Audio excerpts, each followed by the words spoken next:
지금부터 2023년 8월 6일 주일 새벽 예배를 시작하겠습니다. 사도신경으로 우리의 신앙을 고백합니다. 전능하사 천지를 만드신 하나님 아버지를 내가 믿사오며 그 외아들 우리 주 예수 그리스도를 믿사오니 이는 성령으로 잉태하사 동정녀 마리아에게 나시고 본디오 빌라도에게 고난을 받으사 십자가에 못 박혀 죽으시고 장사한 지 사흘 만에 죽은 자 가운데서 다시 살아나시며 하늘에 오르사 전능하신 하나님 우편에 앉아 계시다가 저리로서 산자와 죽은 자를 심판하러 오시리라. 성령을 믿사오며 거룩한 공회와 성도가 서로 교통하는 것과 죄를 사하여 주시는 것과 몸이 다시 사는 것과 영원히 사는 것을 믿사옵나이다. 아멘. 다 함께 찬송가 185장 이 기쁜 소식을 함께 찬양하도록 하겠습니다. 찬송가 185장입니다. 이 기쁜 소식을 온 세상 전하세 큰 환난 고통을 당하는 자에게 주 믿는 성도들 다 전할 소식은 성령이 오셨네.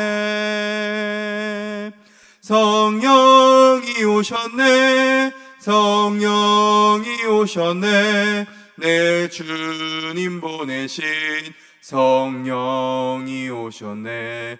이 기쁜 소식을 온 세상 전하세 성령이 오셨네. 만왕의 왕께서 저 사로잡힌 자 다 구원하시고 참 자유 주셨네.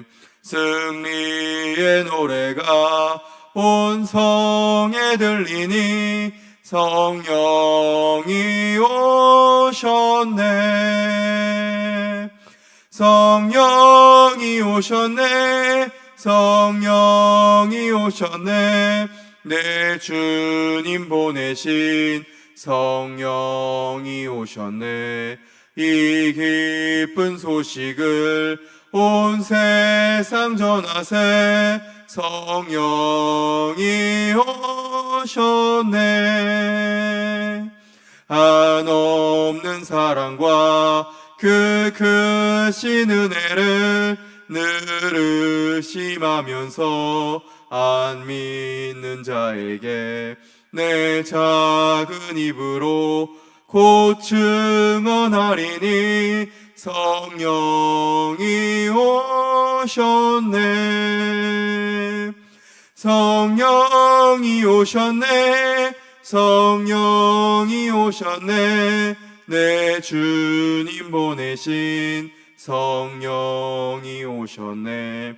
이 기쁜 소식을 온 세상 전하세 성령이 오셨네. 오늘 우리에게 주시는 하나님의 말씀은 사도행전 19장 1절에서 10절까지의 말씀입니다. 신약성경 220면에 있습니다. 이제 사도행전 19장 1절에서 10절까지의 말씀을 저와 여러분이 교독하도록 하겠습니다. 아볼로가 고린도에 있을 때 바울이 윗지방으로 다녀 에베소에 와서 어떤 제자들을 만나 이르되 너희가 믿을 때 성령을 받았느냐 이르되 아니라 우리는 성령이 계심도 듣지 못하였노라. 바울이 이르되 그러면 너희가 무슨 세례를 받았느냐 대답하되 요한의 세례니라. 바울이 이르되 요한이 회개의 세례를 베풀며 백성에게 말하되 내 뒤에 오시는 이를 믿으라 하였으니 이는 곧 예수라 하거늘. 그들이 듣고 주 예수의 이름으로 세례를 받으니 바울이 그들에게 안수하매 성령이 그들에게 임하심으로 방언도 하고 예언도 하니 모두 12사람쯤 되니라. 바울이 회당에 들어가 석 달 동안 담대히 하나님 나라에 관하여 강론하며 권면하되 어떤 사람들은 마음이 굳어 순종하지 않고 무리 앞에서 이 돌을 비방하거늘 바울이 그들을 떠나 제자들을 따로 세우고 두란노 서원에서 날마다 강론하니라. 2해 동안 이같이 하니 아시아에 사는 자는 유대인이나 헬라인이나 다 주의 말씀을 듣더라. 아멘. 복된 주일 새벽 주님의 은혜를 사모하여 나오신 창동교회 모든 성도 여러분들 주님의 이름으로 축복하고 환영합니다. 오늘도 예배를 통하여서 주님께서 주시는 은혜를 누리고 또 오늘 이 새벽의 말씀을 통하여 영적으로 승리를 경험하는 우리 성도님들 되시기를 간절히 소망합니다. 어제 저희는 3차 선교 여행을 떠난 바울의 그 여정을 살펴보았습니다. 바울 사도는 예루살렘 교회에 2차 선교 여행을 보고하고 수리아 안디옥에 잠깐 머mus습니다. 그리고 안디옥에 잠깐 있다가 갈라디아와 부르기아 땅을 거니면서 교회를 굳세게 하고 제자들을 굳게 세웁니다. 그리고 그 이후의 장면은 전환되어 아볼로에 대한 말씀을 저희가 나누었죠. 오늘 본문은 다시 사도 바울에 대한 이야기로 전환됩니다. 아볼로가 고린도에 파송되어 목회를 하고 있을 때 바울이 윗지방, 아까 말씀드렸던 갈라디아 지방과 부르기아 지방을 거쳐서 에베소로 돌아왔습니다. 하나님의 뜻이라면 다시 돌아오겠다고 약속했던 것이 어느새 약 1년 전쯤인데 바울은 그 하나님의 뜻대로 그리고 사람들이 원하는 대로 에베소 지역으로 다시 돌아오게 된 것입니다. 1절 말씀을 살펴보면 에베소에 돌아온 바울은 어떤 제자들을 만났다고 말씀합니다. 그런데 그 제자들을 만났다는 그 바울은 뭔가 이상함을 느꼈습니다.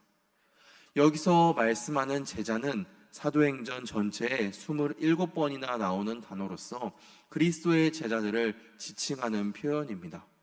그런데 뭔가 바울이 이상함을 느낀 것입니다. 핵심이 빠져 있었던 것입니다. 바로 어제 말씀에서 아볼로와 같이 그들은 요한의 세례만 알고 있었고 예수 그리스도에 대해서 듣지 못했던 것입니다. 그래서 바울은 이 제자들에게 너희가 믿을 때 성령을 받았느냐라고 묻습니다. 이들은 성령이 계심도 듣지 못하였다고 대답하죠. 성령에 대해서 듣지 못하였기 때문에 당연히 예수 그리스도에 대해서도 제대로 알지 못했을 것입니다. 그런데 여기서 바울 사도가 한 질문이 의미심장합니다. 그 제자들에게 너희가 예수님을 믿느냐, 너희가 예수 그리스도에 대해서 들어보았느냐라고 묻지 않고 너희가 믿을 때에 성령을 받았느냐라고 묻고 있습니다. 바울은 그 사람들이 예수님의 참된 제자가 되기 위하여서는 성령을 받아야 함을, 성령님과 함께 생활해야 함을 잘 알고 있었습니다. 그동안 바울 사도의 선교 사역을 생각해 보면 그는 사역의 행선지를 결정할 때 늘 성령의 인도하심을 따라서 결정하였습니다. 그리고 선교 사역을 하다가 대적들의 비난을 만날 때에는 성령님의 위로를 받아서 계속해서 그 사역을 진행해 나갈 수 있었죠. 바울은 그렇게 언제나 성령 하나님을 의지해서 복음을 선포했습니다.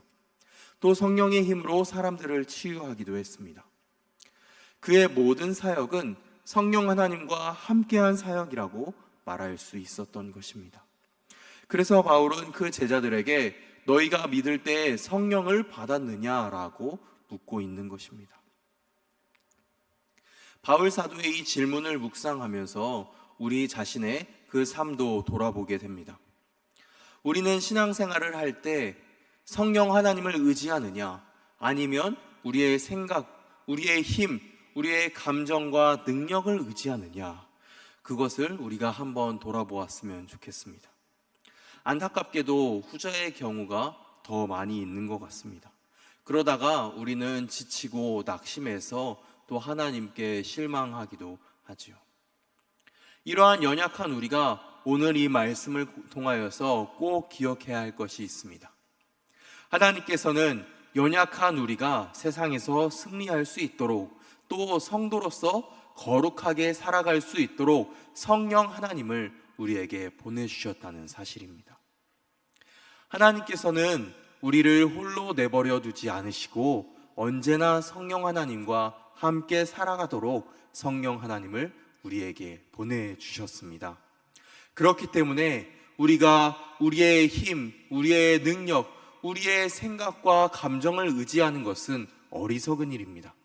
우리는 날마다 성령의 도우심을 구하면서 성령의 말씀을 잘 따라가야 할 것입니다. 사랑하는 성도 여러분, 늘 성령 하나님을 의지하고 늘 성령 하나님과 함께 살아가는 저와 여러분 되기를 간절히 소망합니다. 그렇게 살아갈 때 오늘 이 말씀에 나타난 불완전한 제자들이 아니라 그리스도를 따르는 참된 제자로서 살아갈 수 있을 것입니다. 그럴 때 우리 안에 그 성령의 열매가 아름답게 맺혀져 나갈 것이라 믿습니다. 이어서 3절 말씀을 살펴보면 바울은 그러면 너희는 무슨 세례를 받았느냐 묻습니다. 아까 말씀드렸다시피 그들은 세례 요한의 세례를 받았다고 답하죠. 아마 어제 말씀에서 살펴본 그 아볼로의 가르침을 들은 제자들이었을 가능성이 높습니다. 바울은 그들에게 세례 요한과 예수님의 관계에 대해서 설명합니다. 요한이 세례를 베풀 때 자기 뒤에 오실 이가 있고 그 사람이 메시아라고 그 사람을 믿으라라고 말씀했는데 바울 사도는 그 사람이 바로 예수 그리스도라는 것을, 예수님이 너희의 메시아 그리스도라는 것을 그들에게 알려줍니다. 그리고 그들은 그 자리에서 주 예수의 이름으로 세례를 받지요. 그 세례를 받고 바울 사도가 안수를 할 때 그들 가운데 성령 하나님께서 임재하십니다. 그리고 그들 가운데 가시적으로 은사가 드러납니다. 방언을 말하게 되고 그들이 예언을 말하게 됩니다. 이 방언은 오순절날 그 제자들에게 불의 혀같이 하나님께서 뜨겁게 임하셨던 가시적인 은사였습니다. 또한 베드로가 고넬료의 가정에서 설교할 때 나타났던 은사이기도 했습니다. 지금껏 바울 사도의 선교 사역 중에서 이렇게 가시적인 은사가 나타났던 적이 사도행전 중에서는 없었는데 오늘 이 자리 가운데 일어났던 것입니다. 아마 그 제자들은 바울이 에베소의 사역을 다 마치고 그리고 다시 안디옥 예루살렘으로 돌아갔을 때에도 에베소를 떠났을 때에도 에베소 교회를 굳건히 지켜냈을 것입니다. 그리고 그 이후에 사도 바울이 에베소 교회를 위해서 쓴 편지, 에베소서를 같이 교회들이 함께 모여서 읽으면서 에베소 교회를 굳게 세우는 중추 역할을 했을 것입니다. 성도 여러분, 믿는 것은 참 중요합니다. 그러나 누구를 믿느냐, 무엇을 믿느냐가 더욱 중요합니다. 잘못되거나 불완전한 내용을 믿는 것은 참된 믿음이라고 할 수 없습니다. 요한이 자기 뒤에 오시는 분이 구세주라고 말을 했지만 그들은 그 구세주가 누구인지를 몰랐습니다. 이 제자들은 열심은 있었지만 믿음의 대상이 잘못되었던 거죠. 그러나 바울이 예수님이야말로 너희가 진짜 믿어야 할 분이라는 것을 알려주고 그들은 그때서야 예수님을 믿게 되었고 성령을 받았고 은사를 받게 되었습니다. 그 뒤로 에베소 교회에서 중추적인 역할을 감당할 수 있었죠. 주님께서는 세례 요한이야말로 사람 중에서 가장 큰 자라고 말씀했지만 그 사람을 믿는 것조차 바른 믿음, 참된 믿음은 아니었습니다. 참된 믿음은 바로 우리의 구세주 예수 그리스도를 우리의 구주로 믿는 것입니다. 믿는다는 것은 영접하는 것, 즉 받아들이고 승인하는 것입니다. 즉 예수님을 믿고 의지하면서 주님을 내 인생의 주인으로 받아들이는 것이 바로 주님을 믿는다는 것입니다. 사랑하는 성도 여러분, 우리 또한 이 참된 믿음, 이 바른 믿음을 가지기를 소망합니다. 세상에서 예수 그리스도가 아니라 다른 많은 것들이 혹은 사람들이 더 믿음직해 보이고 더 굳건해 보이고 그래서 우리는 살아가다 보면 그것을 더 의지하는 경우가 많이 있습니다.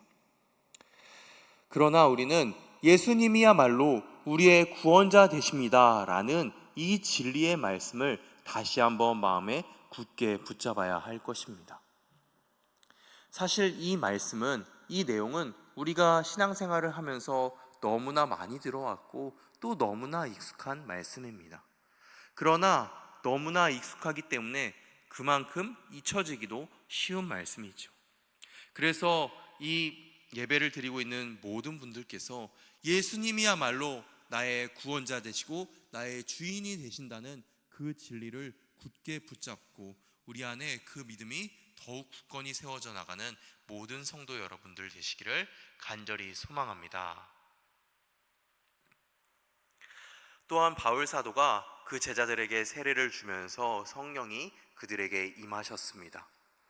오순절 성령 강림 사건은 그때 한 번으로 끝난 것이 아니었습니다. 이방인의 지역으로 복음이 확장되는 과정에서 계속해서 성령 하나님께서는 일하셨고, 또 오늘 말씀에서 그들이 또 방언을 말하고 예언을 말하면서 그때와 비슷한 현상이 일어났던 것입니다. 그리고 그 성령 하나님께서는 그때뿐만 아니라 지금 오늘날에도 일하고 계신 줄로 믿습니다. 성령님은 여전히 우리 안에 함께 계셔서, 이 창동교회 안에 함께 계셔서 성령의 역사를 이루시는 분이십니다. 그래서 우리는 지금도 방언을 말하게 되고 또 예언을 말하고 은사들을 말할 수 있습니다. 무엇보다 오늘 말씀에 나타난 이 제자들처럼 복음을 전하며 교회를 굳건히 세워나갈 수 있는 것입니다. 우리가 교회를 사랑하고 은사를 발휘하는 것은 당연한 일이 아닙니다. 우리 안에 성령 하나님이 살아계셔서 역사하시기 때문인 것입니다. 이 사실을 믿으면서 성령 하나님, 오늘도 우리와 함께 계셔 주시옵소서. 성령님, 우리 안에 더욱더 큰 성령의 은사들을 베풀어 주시옵소서. 그리하여서 우리를 세우고 이 창동교회를 굳건히 세워 주시옵소서라고 늘 구하는 저와 여러분 되기를 간절히 바랍니다. 그렇게 성령을 구하고 은혜를 구하는 우리 모든 성도 여러분들 되시기를 간절히 소망합니다. 바울은 그렇게 제자들을 세우고 이제 유대인들이 모여있는 회당으로 갑니다. 그리고 그 회당에서 3개월 동안 담대히 복음을 전하죠. 유대인들과 강론합니다. 에베소에 있었던 유대인들은 데살로니가나 또 고린도에 있었던 유대인들에 비해서는 그래도 그들은 복음을 잘 받아들였습니다. 그러나 얼마 그 일부분의 강팍한 유대인들은 굳은 마음으로 순종하지 않았죠. 여기서 순종하지 않았다라는 이 말은 믿지 않았다라는 말입니다. 도리어 그들은 복음에 대해서, 바울에 대해서 비방했습니다. 그들의 그 계속된 반응에 부딪혀서 바울은 회당에서 복음을 더 이상 전할 수가 없었고, 바울은 전도의 장소를 옮깁니다. 그래서 그 장소를 옮긴 것이 우리에게 너무나 익숙하고 또 한 번쯤은 들어보셨을 두란노 서원입니다. 이 두란노 서원은 일종의 교육기관이자 철학 강연장 같은 곳이었습니다. 당시에 이곳은 오전 11시부터 오후 4시까지 시에스타라는 낮잠 시간을 위해서 이 교육기관이 비어져 있었다고 하는데, 바울은 그곳에서 그 시간에 많은 사람들에게, 유대인뿐만 아니라 거기에 오는 많은 이방인들에게 복음을 전하고 강론하고 가르치며 토론했을 것입니다. 그렇게 바울은 그 에베소에서 두란노 서원에서 2년 동안 날마다 복음을 전하고 가르쳤습니다. 우리가 이 말씀에서 특히 살펴볼 그 말씀은 날마다 2년 동안 쉬지 않고 바울 사도가 복음을 전했다는 사실입니다. 꾸준히 신실하게 복음을 전한 것입니다. 이 꾸준함, 이 신실함은 하나님을 닮아가는 사람들의 특징입니다. 하루하루가 쌓이면 일주일이 되고, 또 그 일주일이 모이면 한 달이 되고, 또 그 한 달이 모이면 1년이 됩니다. 하루하루 우리가 주님 앞에서 어떻게 살아가는지가 중요하다는 것입니다. 이 바울의 날마다 쉬지 않고 2년 동안 복음을 전한 모습을 살펴볼 때 우리는 세월을 아끼라라고 말했던 에베소서의 말씀을 떠올릴 수 있을 것입니다. 사도 바울은 에베소에서 사역을 하고 난 뒤에 에베소 교회에 편지를 이후에 쓰게 됩니다. 그것이 에베소서인데 이 에베소서에서 너희는 세월을 아끼라, 때가 악하니라 라고 쓰고 있습니다. 분명 자신이 에베소에서 사역을 했을 때를 떠올리면서 그들에게 이 편지를 썼을 것입니다. 매일매일 주님의 복음을 전하면서 최선을 다해 살았던 바울이었습니다.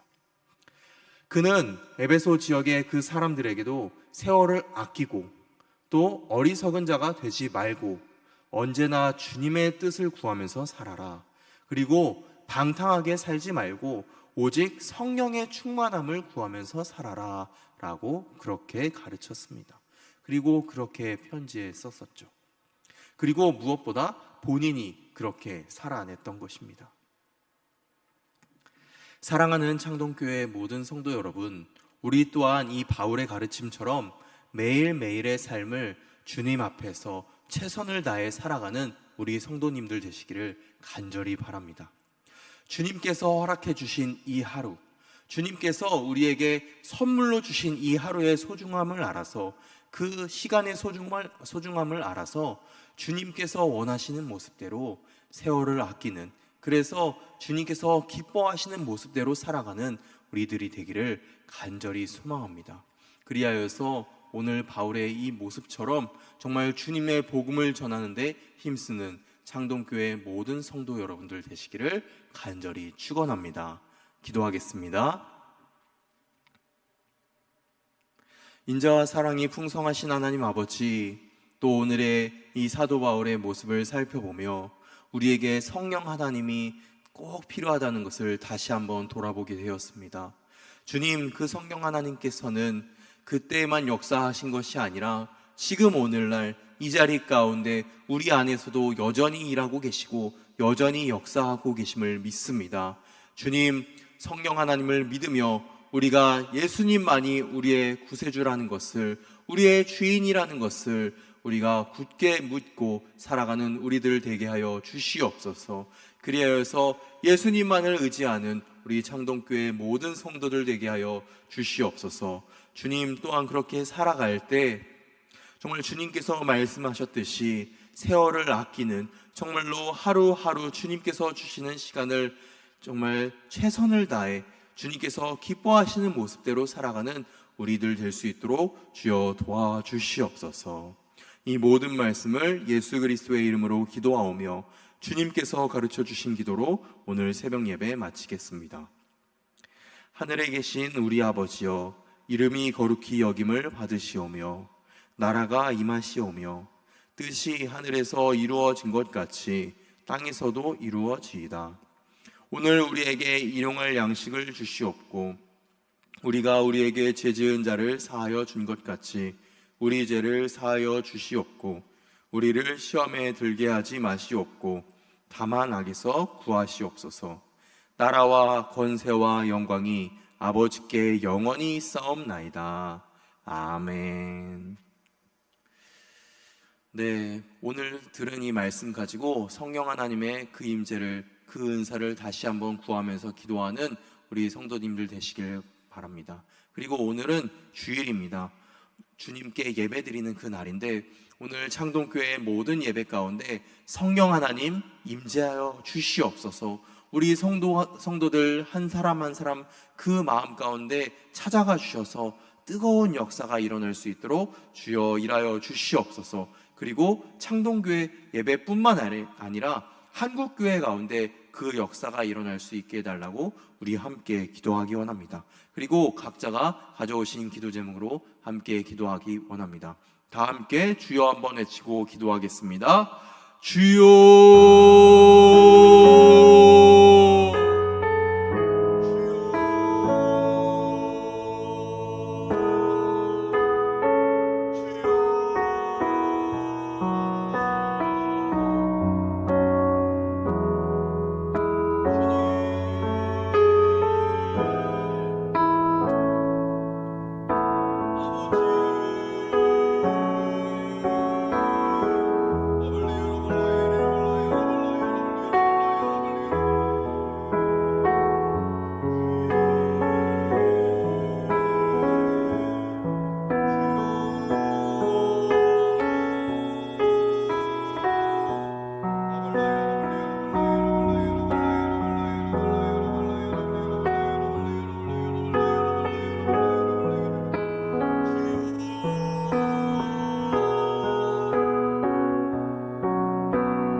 주여